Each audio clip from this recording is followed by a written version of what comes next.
You can see from the title, and the title may not mean anything to most of you. There is a character, so to speak, on ESPN's College Game Day. His name is Lee Corso. And Lee Corso has become famous for a number of reasons, but one of the things that he says, he has a catchphrase, so to speak, that's identified with him and only him. And that phrase is, "Not so fast, my friend."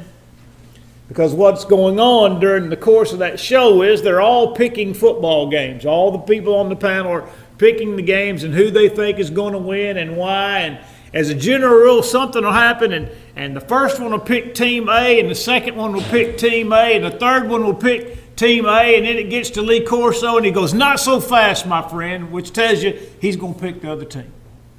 That's just how that shtick works. And it's worked pretty well for him for a long time. And so that's kind of the direction that the book of Romans follows. As we begin reading this book, and we've studied the first chapter, it's that everything in this chapter basically from verse 6, okay?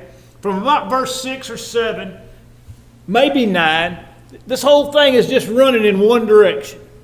And it's running against the Gentiles. I mean, everything Paul says, and it's rough. I mean, Paul pulls no punches. And this is it's an onslaught against the Gentile and the Gentile world and the Gentile way of thinking and the Gentile suppression of truth and things that they knew, but they beat them down inside themselves so as to not to have to deal with them. But then here comes chapter 2. And it's almost like, here's Paul, man, and he's hammering the Gentiles in Romans chapter 1. And over his shoulder, you can just see the Jews standing behind him, just pointing their finger. Yeah, he's talking to you. He's talking to you. And then all of a sudden, Paul turns around and he says, "Not so fast, my friend." And so that's why I put the word Jewish in parentheses in the title. Because Paul is fixing to turn the tables from the Gentiles to the Jews. And the things that he has to say about the Jews, even though they are different from the Gentiles, are still harsh. Extremely, extremely harsh. Because whereas the Gentiles suppressed the knowledge of God that comes by nature, the Jews had suppressed the knowledge of God that came by revelation. And when I say revelation, I mean divine revelation. Literally the Word of God in a written form.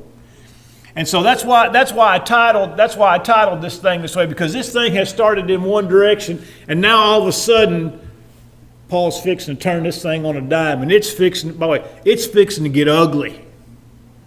Just about the time the Jews got all full of themselves listening. And here's another thing you need to remember. When these letters were written to these churches, nobody had heard them before. And so, for example, let's just say that we're the church at Rome. All right, we're the church at Rome. Paul sends his letter to the church at Rome. All right? And everybody, just for the sake of dividing everybody up, everybody on this side of the building are Gentiles. And everybody on this side of the building are Jews. And the only person who has any idea what this letter says is the first person who gets it in their hands. And then everybody else hears it at the same time. That's how these letters, it's not like Paul wrote a letter and photocopied it and then sent individual copies to every single person. You get to the end of the book of Colossians and Paul says, "I want this letter to be read in the church of the Laodiceans, and I want you to get a copy of the letter to the Laodiceans and read it to the church at Colossae." So these things are being read publicly to everybody at one time. They're all hearing it for the first time. So imagine, what I make y'all out to be, Gentiles? All right, so here's Paul's letter. Man, he's killing you guys. He's killing you. And everybody over here is just sitting up there going, yep, he's got y'all's number. That's y'all exactly. And then here comes chapter 2. And Paul, it's like he just turns over here and he's like, and now it's your turn. Now it's your turn. I want to read to you. I'm going to read to you a paragraph.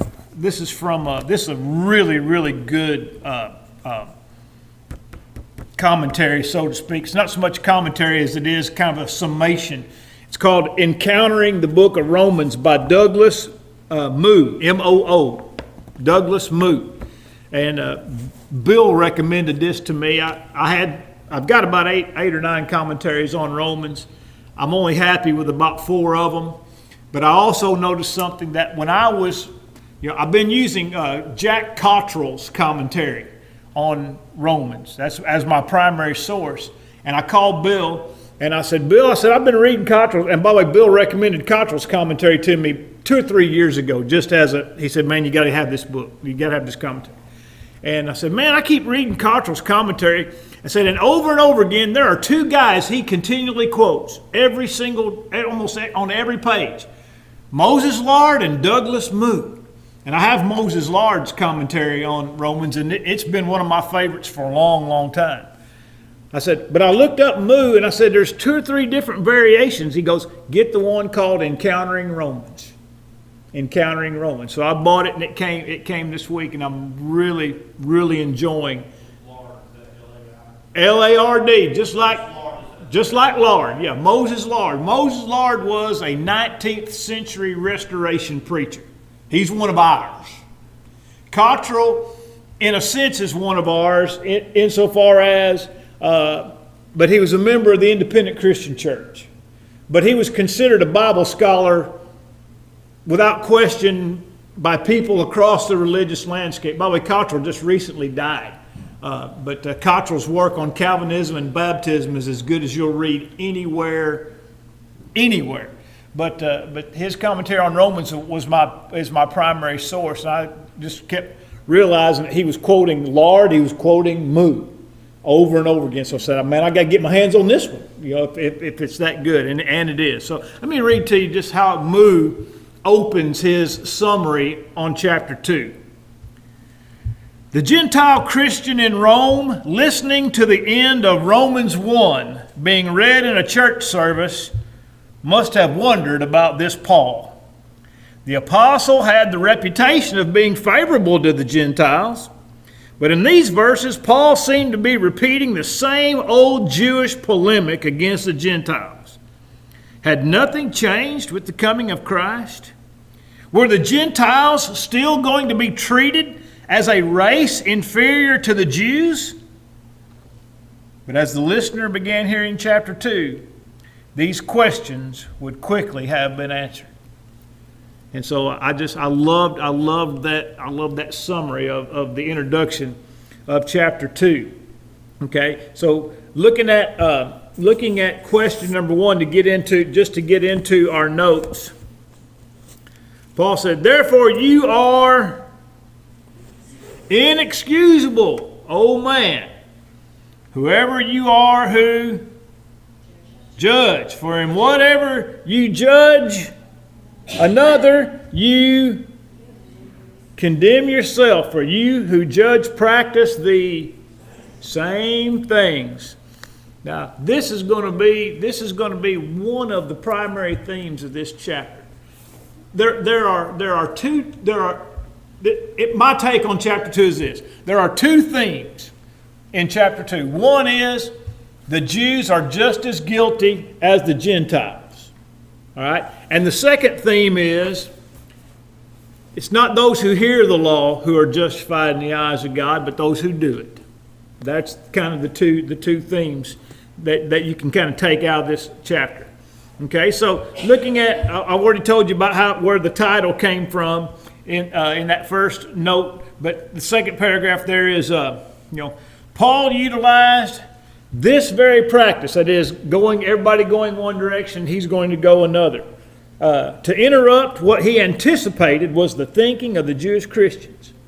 While hearing chapter 1 read in the assembly of Jewish and Gentile Christians, the Jews likely became smug as they heard Paul's scathing indictment of the Gentile world and its rejection of God. And I made the note here, that Paul, was supposedly the apostle to the Gentiles. Why would the apostle to the Gentiles be so harsh and so critical of the people to whom he admittedly was sent? If you read Galatians chapter 2, which, by the way, everything in Galatians took place before Paul wrote Romans. And so the word that Paul was not only favorable to the Gentiles, but was the apostle to the Gentiles, probably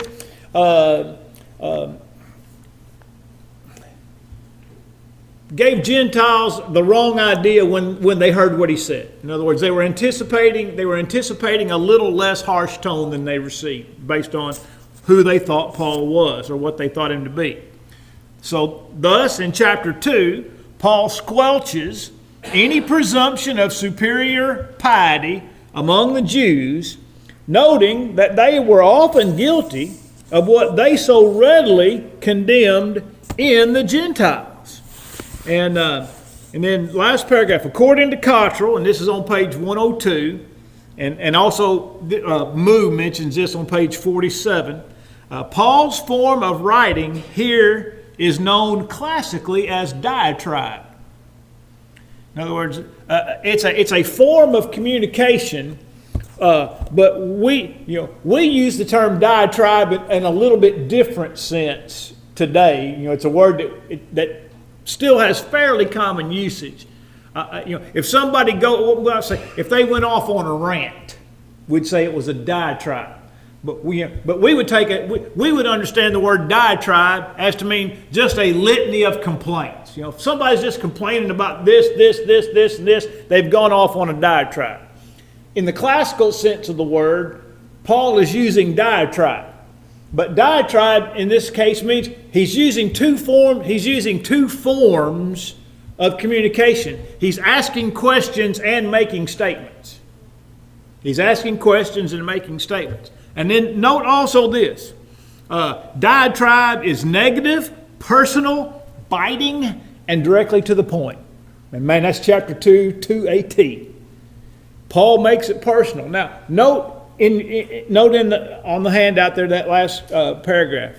Of note is Paul's inclusion of the Jews as a single individual, as evidenced by his statement, "Oh man." See there? You are inexcusable, oh man. All right, whoever you are who judges. All right? Now, if I meant to bring out my whiteboard just to show you how this works. Now, what I was going to do is I was going to draw you a stick man right here, and this was going to be Paul. I was going to have Paul shouting this way at a singular individual. But that singular individual represents every single Jew in the church. Okay? Now, this is one of those cases where the King James helps you understand this. You don't need it because the New King James uses the term "oh man," but all through Romans chapter 2 from the beginning going forward, you see the singular pronouns. And only the King James Version distinguishes between the singular and the plural pronouns. Thee, thou, thine, singular. Ye, you, your, plural. That's how you know if a pronoun is singular or plural using the King James. Your modern language Bibles do not make that distinction. They just say you and yours. And you don't know if it's one person or more than one person.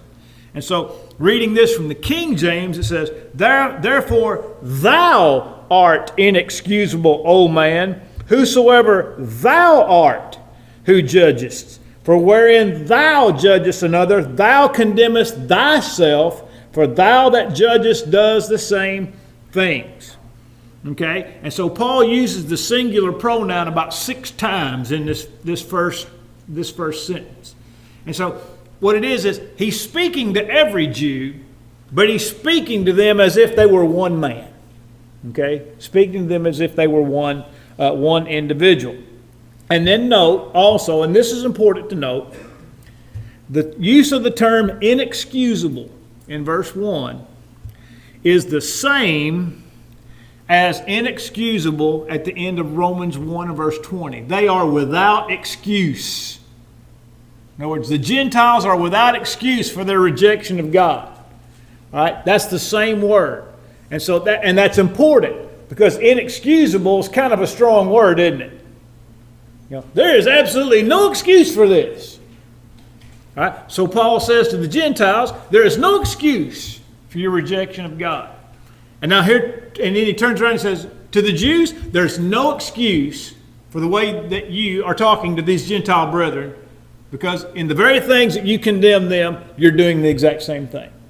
Now that is something that all of us, and by the way, we'll get to this as we get to the end of the chapter, but I'll go ahead and mention it now. This is something that we all have to be extremely careful about in condemning others. Because sometimes, and far too often it's the case, that we ourselves are guilty of the very thing in which we condemn in others, not insofar as that we're doing the exact same thing, but we're doing in general the same thing. All right? In other words, if we were to condemn,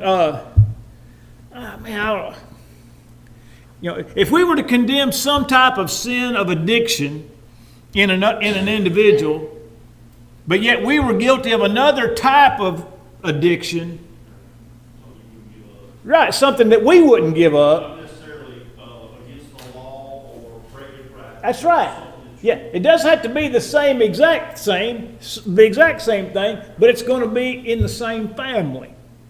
Right? And if I was going to jump to the end of the chapter, which I guess I'm going to, if I'm going to jump to the end of the chapter, and I'm going to say that where Paul says to the church, or says to the Jews, you that condemn adultery, do you also condemn adultery? You who condemn stealing, do you steal? You who abhor idols, do you commit sacrilege? And so, and again, we're going to be so far down the road, you're not even probably going to remember I said this, so I'm going to go ahead and say it anyway. In condemning theft, Paul's probably talking about actual theft. You who condemn stealing, are you not also guilty of stealing? Well, the Jew would never, and the Jew in his mind like, well, no, I would never go and physically take something that belonged to someone else. Because when we think about a thief or somebody stealing, what do we think about? We think about a guy who goes and physically puts his hands on something that belongs to somebody else and takes it to himself. But is that the only way to steal? Oh, no. And that's in pages 4 and 5. Malachi 1, 8 and 9, Malachi 3, verse 8. Will a man rob God? How have we robbed you? In your tithes and offerings. In other words, when you don't give God what is due to God and you withhold it for yourself, you're literally taking it from God. I mean, and look, we know the New Testament. What? Not just for money, but for time. Oh, everything. That's the point, is that the Jew would condemn the Gentiles for being thieves when they themselves were thieves, but doing it in a different way, but they wouldn't consider it thievery. Let's just assume for a moment. Let's just assume for a moment that, well, let's just use the idea of tithing. Let's just say that the church was required to tithe. Let's say the New Testament taught tithing. All right, we know that it doesn't, but for the sake of this illustration, the church teaches tithing. All right, so if you made $1,000 in a week, how much is the Lord going to get on Sunday? $100, 10%. All right, if tithing was the rule. All right, but if you only gave $90, what have you done? You've robbed God of $10. Because the law of tithing says 10%, and if you give anything under 10%, whatever you've given less than that 10%, you've actually robbed God of that thing. Or in Matthew 15, where the Jews said, look, if you think it's too much of a burden to take care of your mom and dad, and you agree to give all the money that you have left over to us, instead of using it to take care of your mom and dad, you see? I mean, and that's exactly what Corban was. If you didn't take care of your parents, but you promised to give the money to the Jewish leadership instead, they wouldn't consider that breaking the law of Moses. But it was breaking the law of Moses, and it was actually stealing from your parents. But the Jew had never thought of it as being thievery. And so that's what Paul's getting at here in the beginning of the chapter, in the first 5 verses. He's going to come back to it in verse 21. Okay? He's going to come back to it in verse 21. But the whole point is this: we have to be careful. For another example, a man who has trouble with pornography doesn't need to point his finger at a man who cheats on his wife, because both of those things are sexual sins, and they both fall under the broad. They all both fall under the broad umbrella of fornication. I mean, the word fornication is the word porneia, and that's where the word pornography comes from. And so the man who has a porn problem, or even looks at it recreationally, has no right to point his finger at somebody who cheats on his wife. Because when he's looking at pornography, you know what he's doing? He's cheating on his wife. And so that's the point that Paul's trying to make here. Is that you're concerned with what people do in reality that's obviously seen and knowable, and yet you're guilty of these things in a back doorway. So, like the stealing part, back in the Old Testament, they ran sheep through a chute. That's right. So that every 10th one, it didn't matter, because people were given the lane of call for right. As an offering. And so they ran everything in a single file through that. Under the rod. Everything that passes under the rod. Count. 1, 2, 3, 4, 5, 6, 7, 8, 9. Boom. That one's the Lord's. What do you bet? Just that was the nicest one. Yeah. You know it was. Yeah. You know it was. To show that man. Mm-hmm. She ain't wrong about. That's right. And if you give him less than your best, you've robbed him.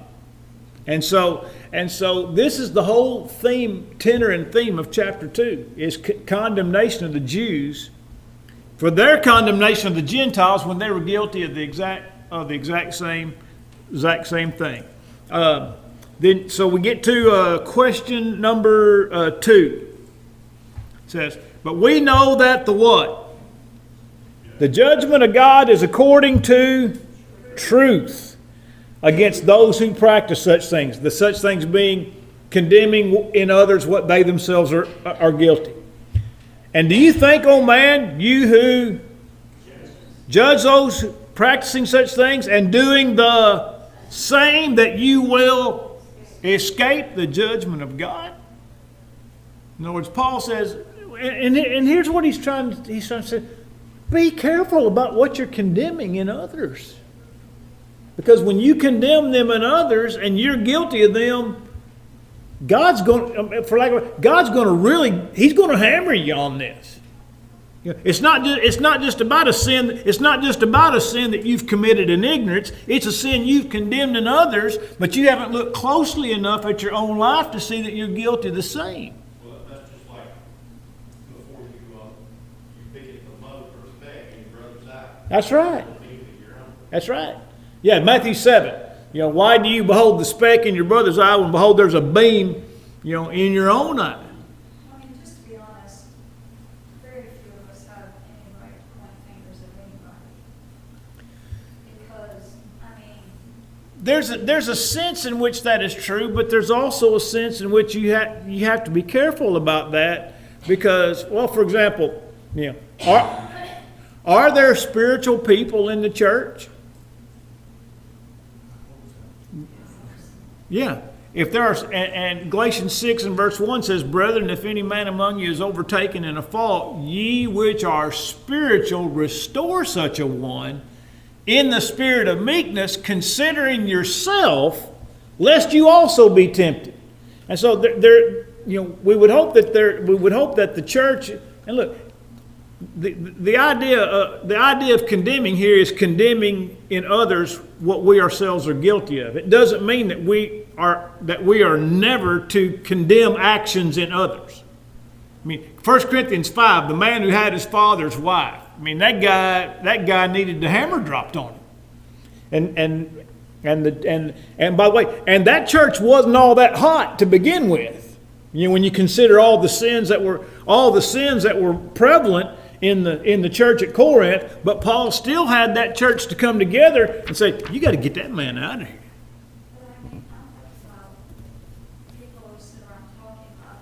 Oh, yeah, I understand that, yeah.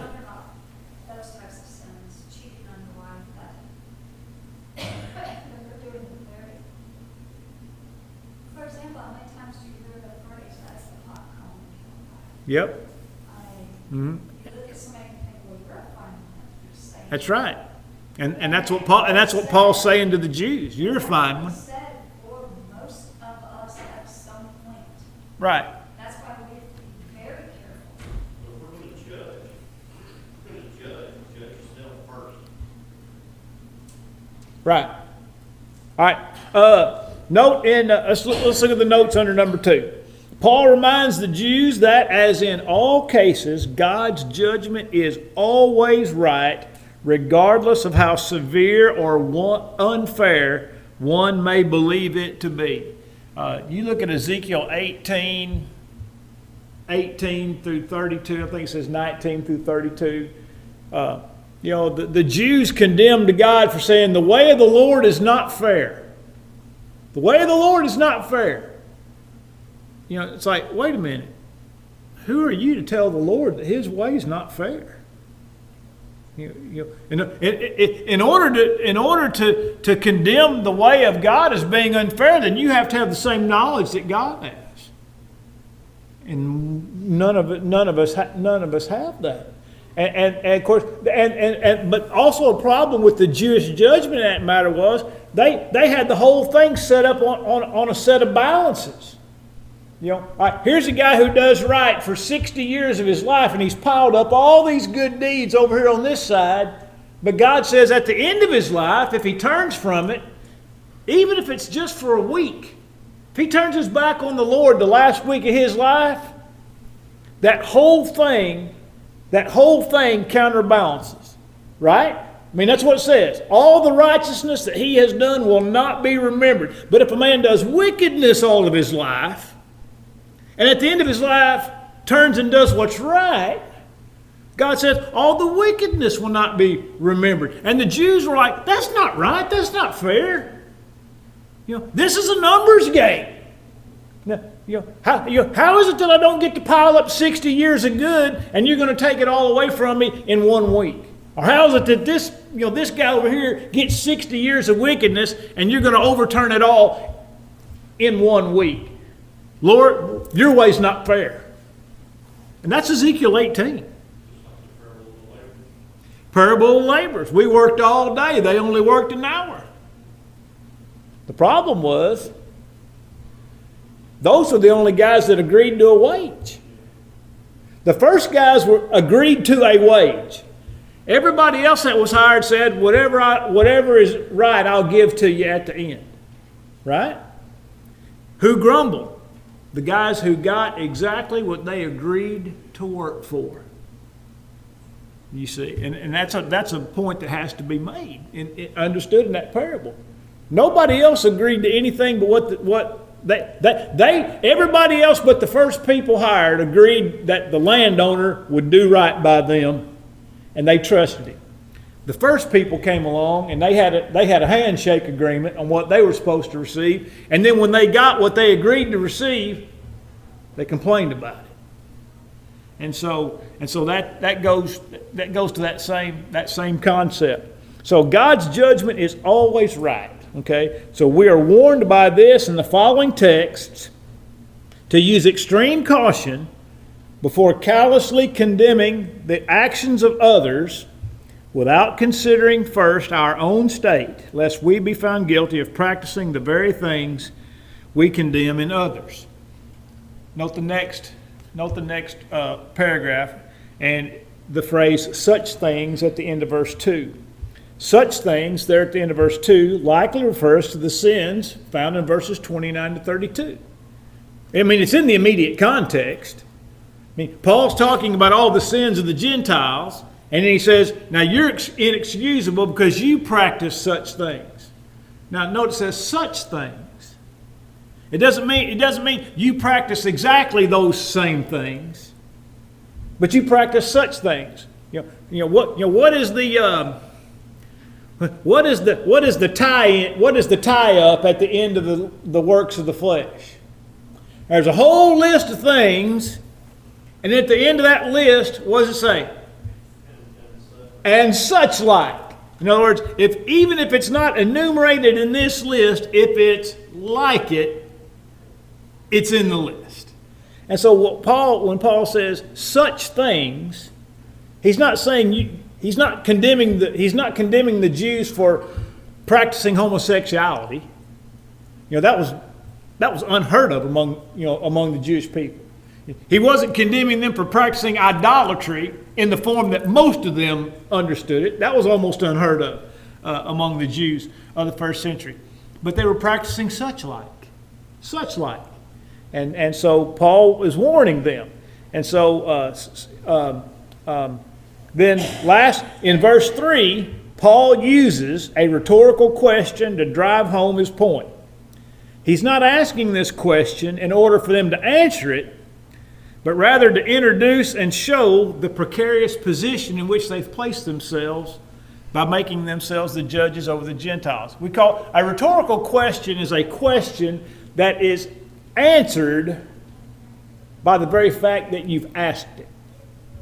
The very fact that you've asked the question, has answered the question. We do this with our kids all the time. We ask them, you see your child misbehaving, he's doing something. He knows what he's not supposed to be doing it. You know he's not supposed to be doing it. You see him doing it, and you say, what in the world are you doing? And they say, what? Yeah. Every day of my life. I'm not... Tammy asked the other, are we supposed to be doing that? No. But the question, what in the world are you doing, is a rhetorical question. You know what they're doing. They know what they're doing. So they ask it with a rhetorical question back. What? Yeah. And so Paul asks a rhetorical question. He says, do you think, O man, you who judge those who do such things and do the same, that you shall escape the judgment of God? He already knows, to ask that question is to answer it. You know you're not going to escape the judgment of God, and that's why I asked the question in this way. And then he asks a follow-up question in verse 4. He says, do you what? Question 3 is out of verse 4. Or do you despise the riches of his goodness and forbearance and long-suffering, not knowing that the goodness of God leads you to repentance? Again, he's not looking for an answer to that question.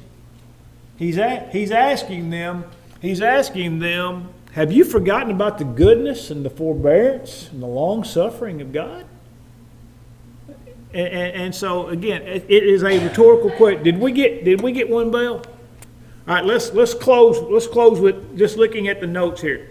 To despise here means to think against or to show contempt for a thing.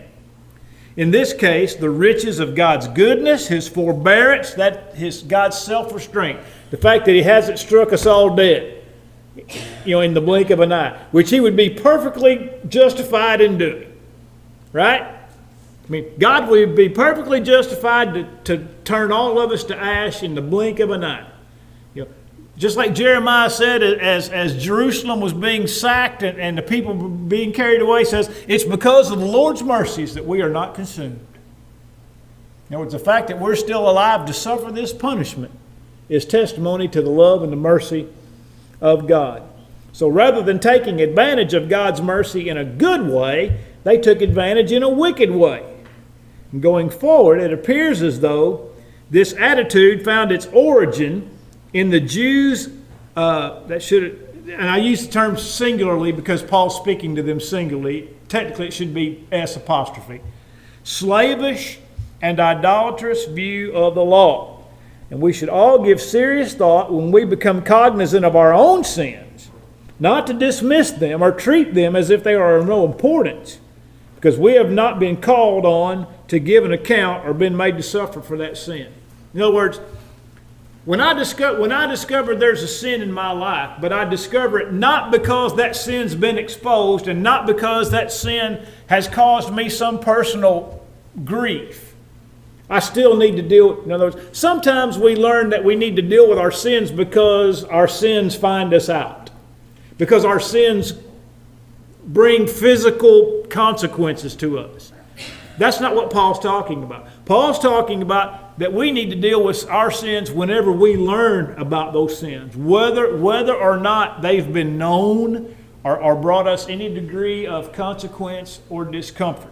And so we want to, and in so doing, we do not despise the forbearance, the self-restraint, the mercy, the long-suffering, the goodness of God.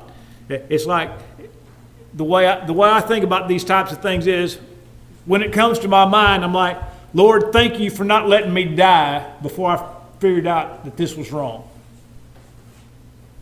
Thank you for thank you for not letting me die. When I was in this and I didn't know any better, and now that I do know better, I'm going to do better. All right, and that is not despise. That's the opposite of despising the goodness, the self-restraint, and the long-suffering of God. All right, next week, question 4, top of the next page, be the 7th.